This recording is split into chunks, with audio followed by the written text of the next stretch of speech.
one thing, one mission, to this day, it hurts me, because, as I said, we had to have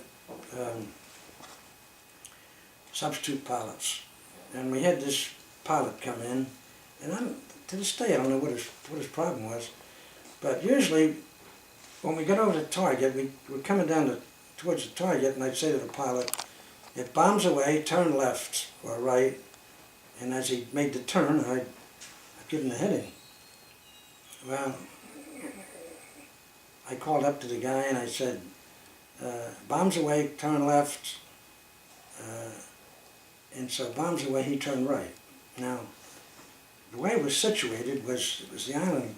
There's a little peninsula right off of Manila. Manila's on the bottom of Luzon, which is this huge thing, and there was a place called Cavite, and it was a harbor, something like Pearl Harbor, and they had a lot of Jap ships there, so this was our target.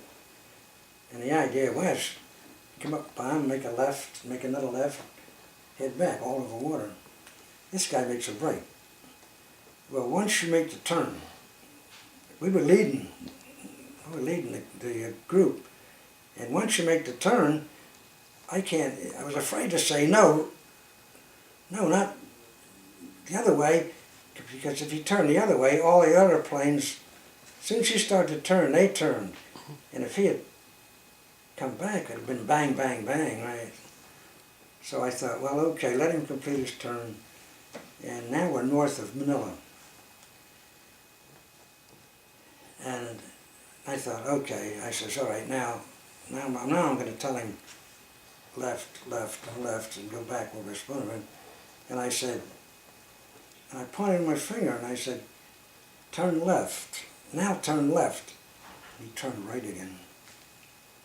And he took all the ships right over Manila, and the ack was tremendous. And we broke away, and I heard my bombardier say, "Hey, look at that airplane up there." And it was from one of the other squadrons was up there, and his whole ball turret was missing. He got a direct hit right on the ball turret. And he says, "It looks like a flying suit hanging out at the bottom of the airplane." And I said, "Yeah," and I looked, and all of a sudden the flying suit broke loose. But it didn't fall like a flying suit, you know, flipping and flopping. It was a body. And we found out what happened was the ball turret gunner had taken a direct hit. I guess he was killed instantly. But when the thing fell, he went with it, but his foot got caught in like the wreckage. And he was hanging by his ankle. And this is the horrible part of it.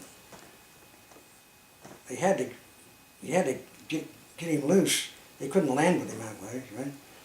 So the navigator had to chop his foot off, and then throw his foot out. And the next morning, we were eating breakfast, and the pilot came over. That airplane came over. He stands up, he makes an announcement, and he says, I want to thank the guy that led us over Manila."